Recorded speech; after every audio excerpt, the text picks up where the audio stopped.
and good evening sa mga listeners ng aming programa.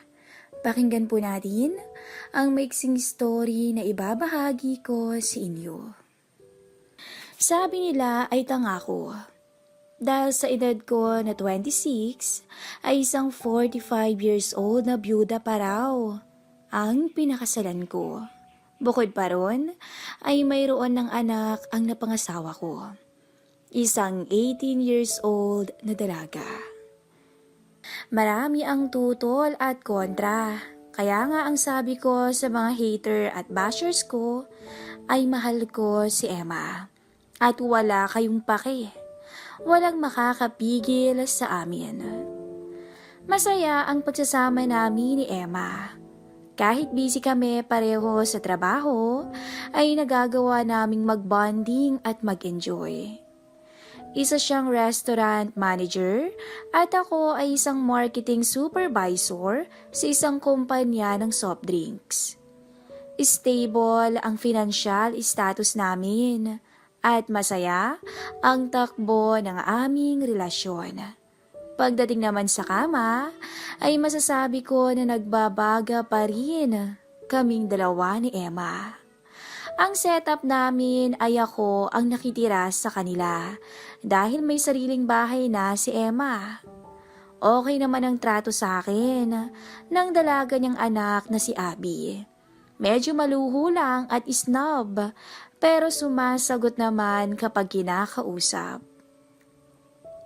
Nagbago ang lahat noong 6 month ng pagsasama namin ng asawa ko. Inoperahan siya sa matres para tanggalin ang cyst na posibleng cancerous. Isang buwan matapos ang naging operasyon ay tuluyan nang gumaling si Emma. Yun nga lang ay kasabay sa pagkawala ng cyst ay nawala na rin ang gana niya sa kama. Ang saklap. To bring her back to normal ay naisip namin ni Emma na subukan ulit na mag-honeymoon. Yun nga lang ay pumalya ang plano namin dahil na-promote siya sa trabaho at dumami ang workload niya. Kasunod pa nun ay naging mainitin na ang ulo ni Mrs. at si Abby ang napagbubuntunan niya palagi. Binawasan ni Emma ang allowance ng dalaga. From 300 a day ay 100 na lamang. Sakto lang pamasahe at lunch. Ilang araw ding iniyakan ni Abby yun. I tried to convince my wife na huwag naman ganun kay Abby. But my wife told me na hayaan mo mahal para matutong magtipid. Isa pa, nag-iipon ako para rin sa future niya. Ang sabi ni Emma. Hinayaan ko na lang at hindi na ako nakialam pa sa kanila. Nag-focus na lamang ako sa trabaho. 5 a.m. to 2 p.m. ang pasok ko sa trabaho. Kaya ako na ang naghahanda sa merienda at dinner namin ni Abby. Habang ang asawa ko naman ay pumapasok ng trabaho sa oras na 2 p.m. hanggang 12 midnight. Kung minsan pa ay 2 a.m. na nakakauwi si Emma dahil sa pagiging workaholic niya. I understand her. Work and being busy makes her happy. She is a natural workaholic lady. Dahil sa pagiging busy niya ay wala na kaming quality time together. Ni hindi na rin namin nagagawang tikman ng isa't isa. One afternoon, habang nasa sala ako at nanunood ng TV, ay biglang sumagi sa isip ko ang mga nakakauhaw na sandali namin ni Emma sa higaan.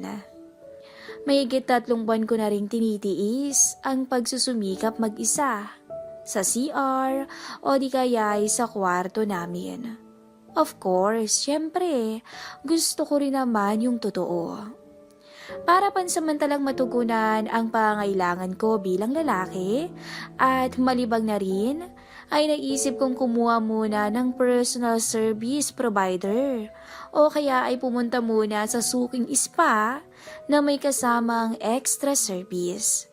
Sa halagang 3,000 ay may artistahing chicks ka nang matitikman. Okay, It's decided. Nagpunta ako sa isang website para pumili ng available service provider. Habang busy-busy ako sa pagpili, ay bigla namang lumabas ng kwarto si Abby. Ibang-iba ang dating niya. Suot ang spandex at white spaghetti. Medyo payat si Abby. May taas na 5'2" at mahaba ang buhok. Hindi kalusugan ang harapan niya, ngunit bawing-bawi sa face value. Angelic and innocent ang mukha niya. But her eyes, smile, and voice possess a pilyap factor. Para bang nasa loob ang kulo. Ganun. That moment ay na-appreciate ko ang ganda ni Abby. Kung dati ay isang bratty at spoiled na babae, ang tingin ko sa kanya, ngayon naman ay natatakam na ako sa kanya.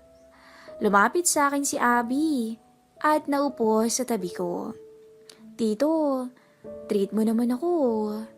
Lambing sa akin ni Abby, ni kinagulat ko ng husto. Talagang amoy ko ang fresh na bango ni Abby. Nakakaakit. At tinablan talaga ako doon. Ano bang gusto mo, Abby? Tanong ko. Hinawakan niya ang baba niya na tila ba nag-iisip. After a while, ay sumagot na siya. Cash? Joke. Hindi ko mapigilan ang sarili kong tumitig sa kanyang maganda at inosenteng mukha. Hindi ko rin maiwasan na manggigil sa kanya. Sige, pero dapat paghirapan mo. Sambit ko naman. Good idea. Make me work for you para naman may extra money ako, Tito. Hindi na nga ako makabili ng gusto ko eh. Si Mami kasi, himutok ni Abby. This is the first time na nag-usap kami ng medyo mahaba at may sense. Dati kasi ay hi, hello zone kami sa isa't isa. Ano naman kayang work mo sa akin? Tanong ko. Hindi ko alam eh. Sagot niya. Masahista. I suggested. Pwede din. Game? Ganadong tugo ni Abby. Dumapa ako sa sofa at minasage niya ang likod ko. Masuyong hinaplos at diniin ni Abby ang likod ko. Malambot at medyo nakakakiliti ang pakiramdam. Biglang may isang idea na sumagi sa isip ko. Abby, teka lang. Hindi ka naman sanay eh. Ikaw nga ang dumapa dyan at ipapakita ko sa iyo kung paano gawin yun ng tama. Tumayo ako sa sofa at pinadapa ko si Abby. Alanganin siyang sumunod. Nahihiya raw siya at hindi daw siya ready, pero kakapilit ko ay sumunod din siya. Sinimulan kong i-massage ang mamula-mulang balikat ni Abby at masuyong dinainan yun papunta sa tagiliran niya. Napapitlag bigla si Abby nang maramdamang munti ko nang mahaplos ang hindi dapat. Ikaw ang pilyo mo pala? Sambit ni Abby sabay tawa. Oh, bakit? Ano bang ginawa ko? Pamaang ko namang tanong. Hindi sumagot si Abby, kaya tinuloy ko na lang. Out of the blue, ay bigla kong naitanong na, may boyfriend ka na? Dati po, pero ngayon wala na. Why? Curious lang ako. Okay.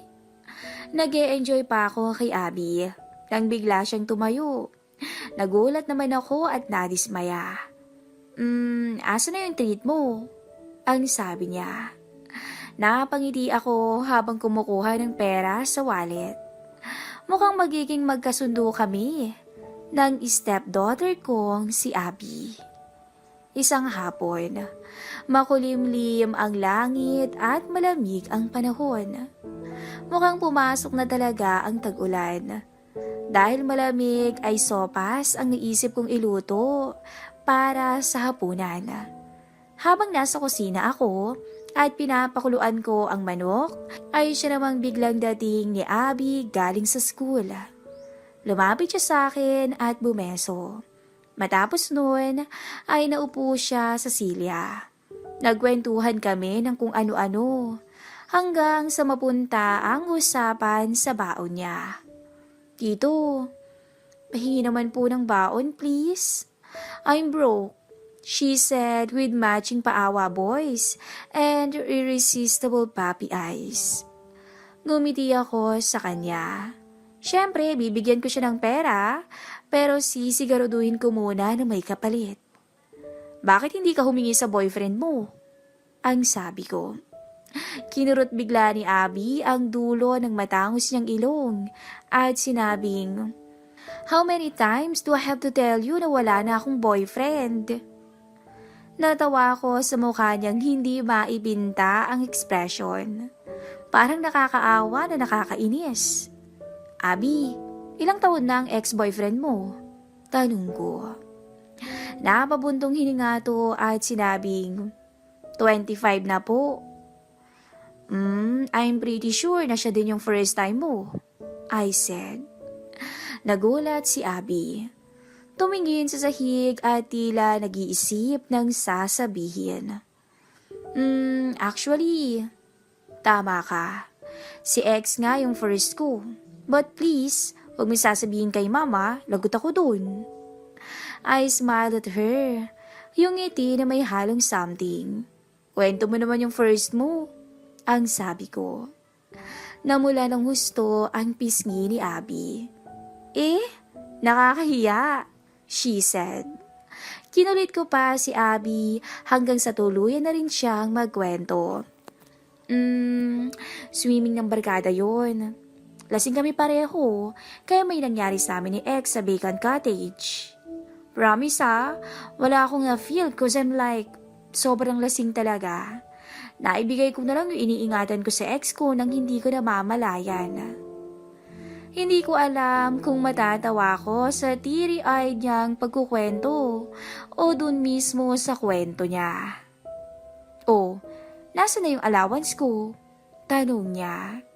Nagbigay naman ako ng 500. Tuwang-tuwa ang dalaga. Siguro iniisip niya na naisahan niya ako. Baka nga. Nagpatuloy ang ganito ang relasyon namin ni Abby. Minsan nga ay sugar dad na ang tingin ko sa sarili ko. Dahil sa konting lambing lang niya ay bigay agad ako ng pera. Wala naman akong magawa dahil gusto ko talagang makaisa kay Abby. Kailangan ko lang mag-antay ng perfect opportunity. One Friday afternoon, masarap ang siesta ko sa room namin ni Mrs. Malakas ang ulan at tila may bagyo na parating. Nagulat ako nang biglang pumasok si Abby sa kwarto. Nakasuot pa siya ng school uniform at medyo basa dahil siguro sa lakas ng ulan. Lumapit siya sa akin at naupo sa gilid ng higaan. Amoy ko ang sweet smell niya na talagang bumubuhay sa aking diwa. Tito, may lakad po kami ng friends ko bukas she said. Napangiti ako dahil alam ko na ang kailangan niya. Okay, edi umuwi ka ng maaga at huwag lumagpas sa curfew, sagot ko. She looked at me, again, with those puppy eyes of her. Pwede po bang humingi ng baon? Ang sabi niya. Magkano ba? Kahit magkano po. Kumuha ko sa bulsa at kung ano yung makuha ko ay sa kanya na. Etong 20. Nagulat si Abby. Ako naman ay tawa ng tawa sa pabebe niyang facial expression. Naman I asked her kung magkano ang kailangan niya at kung saan sila gagala. 2,000 po. Kakain kami sa Vikings. It's now or never. I need to step forward para mapasakin siya ngayon. Ang laki naman yata, Abby. At ano namang kapalit nun? I asked. Masahe ulit, she suggested innocently. No? How about manicure, pedicure, hug, kiss, she said. Hug at kiss? Sagot ko. Weh, okay lang kung ayaw mo. Hintayin mo na lang yung friends mo sa labas ng Vikings. Yung 20, ipambili mo na lang ng butong pakwan para malibang ka sa paghihintay. Ang sabi ko. She looked at me straight to my eyes and said, sige, game ako. Pagkasabi niya noon, ay sumampag agad sa akin si Abby. Matapos noon, ay walang ano-ano niya akong hinalikan. Nagulat ako dahil sa pagiging agresibo ni Abby, but yes, syempre, nagustuhan ko yun. Ang bango-bango niya, yung amoy na talaga namang nakakabuhay ng diwa. Ginawa ko ang lahat ng paraan para bumigay din si Abby. Niyakap ko siya para hindi siya makalayo. Sinubukan kong pagbaliktarin ang pwesto namin. Ako dapat ang nasa taas at siya ang nasa ilalim. Pero hindi ako makakilos sa pwesto ko.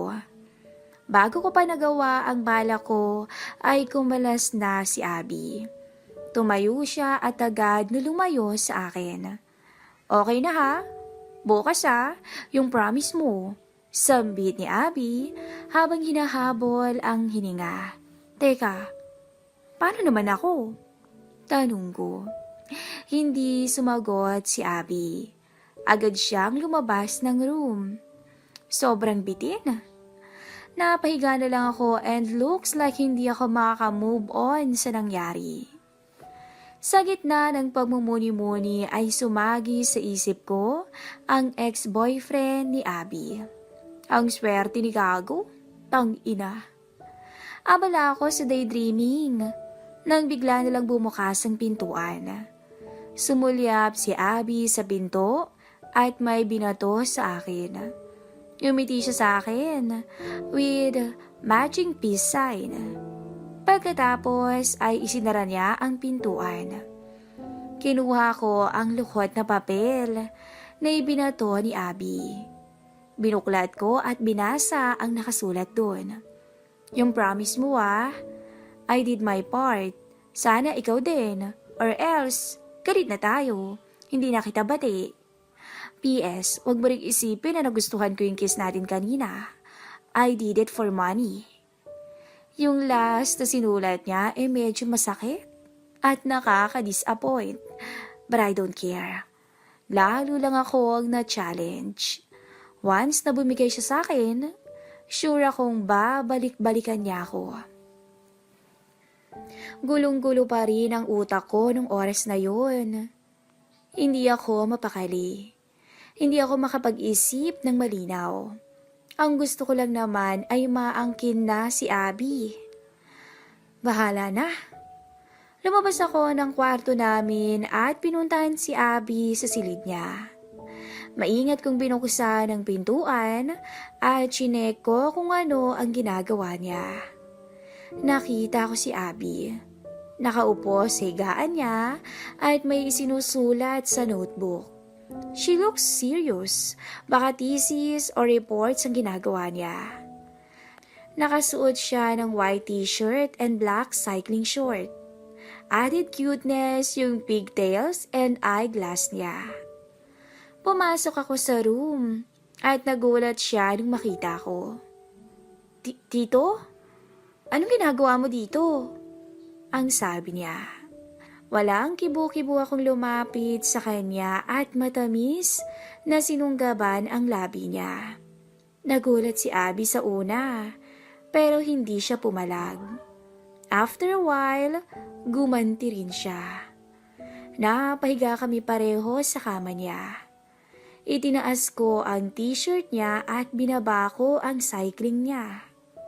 Ngayon lang ako nakaramdam ng ganito. Magkahalong excitement at kaba. I want to take it slow.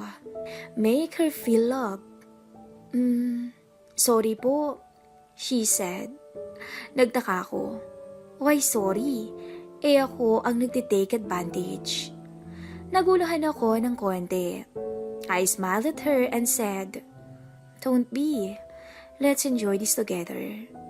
Abby didn't say a word, but she smiled at me, a smile that I've never seen before.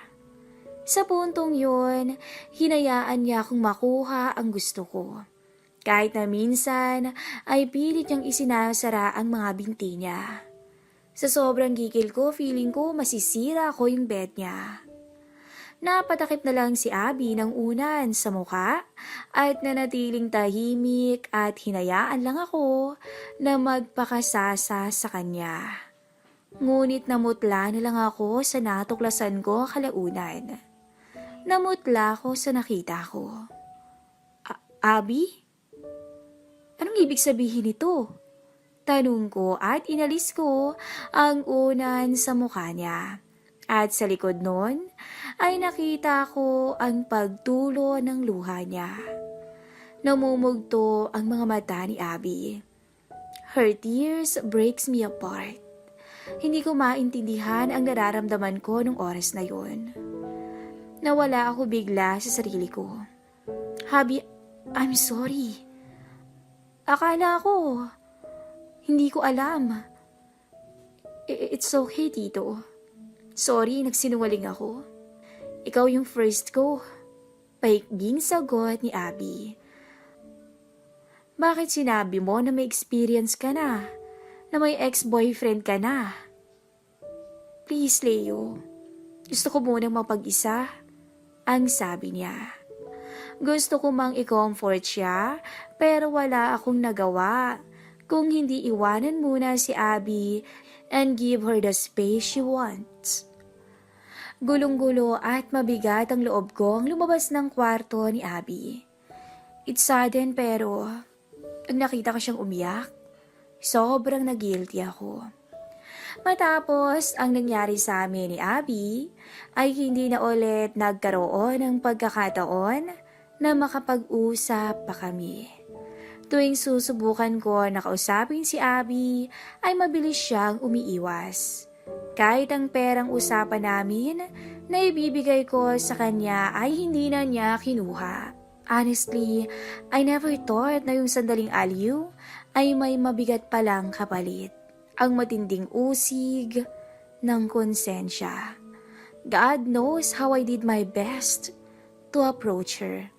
Ask her forgiveness. Pero hindi na ako muling pinansin ni Abby. I totally understand her kahit na nagugulan ako sa inaasal niya. Ang daming tanong sa isip ko ang kailangan ng kasagutan. Kagaya ng, bakit siya nagpaubaya? Bakit siya nagsinungaling sa akin? Bakit niya ako iniiwasan? Bakit? Ang dami-daming bakit. Hanggang sa lumipas ang mahigit 1 buwan simula nung may nangyari sa amin ni Abby. Araw ng Biyernes, 3 p.m. Dahil maaga akong dumating sa bahay, ay naisipan kong i-check si Abby sa kwarto niya. Abby please, kausapin mo naman ako.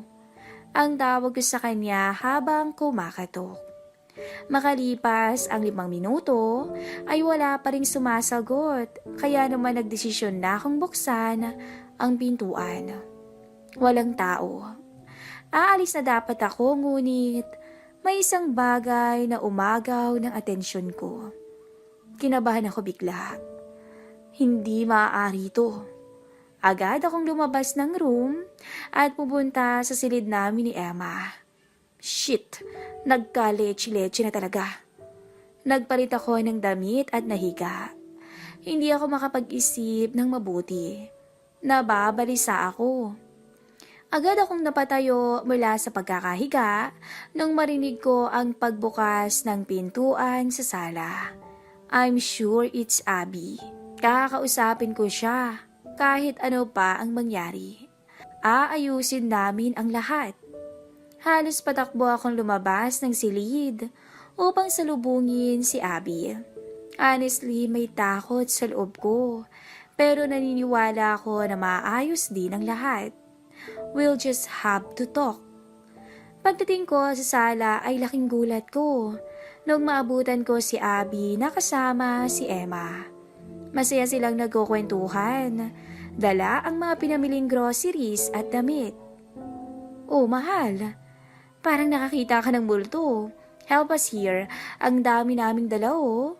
Sambit ni Emma. Biglang nawala ang masayang ngiti sa mukha ni Abby nung makita niya ako. Ni hindi siya makatingin sa akin ng diretso. Kinuha ko ang mga dala ni Emma at dinala sa kusina. Si Abby naman ay nagpaalam sa mami niya na lalabas lang sandali ng bahay. Talagang iniiwasan niya ako. Habang inaayos ko ang pinabili nilang groceries, ay nagpaalam si Emma na pupunta sa kwarto at magpapalit ng damit. Dahil hindi ako mapakali, ay inubos ko ang oras ko sa paglilinis ng bahay at pagluluto. Pasado 6:00 ay naihanda ko na ang hapunan namin. Dumating na rin si Abby. Wala akong idea kung saan siya pumunta. Ilang saglit pa ay lumabas na si Emma sa room.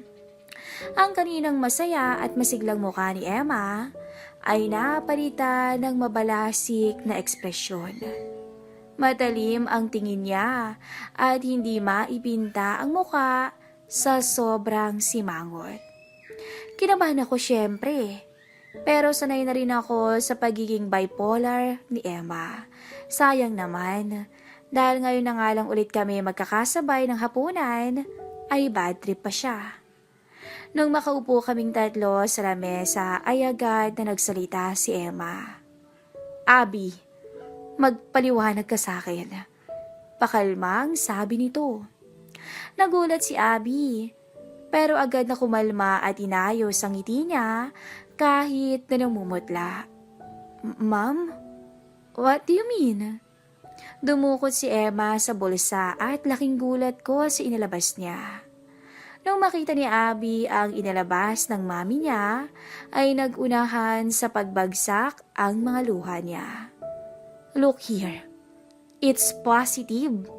Madami kang dapat ipaliwanag. Sambit ni Emma at inilagay sa lamesa ang pregnancy test kit. Huwag mong sabihin sa akin na hindi sa'yo to.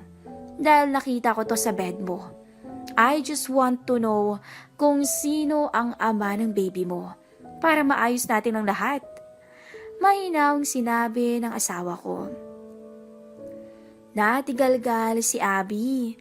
Habang ako naman ay nanginig ang kamay sa nerbiyos. Dapat kinuha ko na yung pregnancy test kit at hindi iniwang pakalat-kalat sa higaan ni Abby. Magsalita ka, Abby. Matigas na utos ni Emma.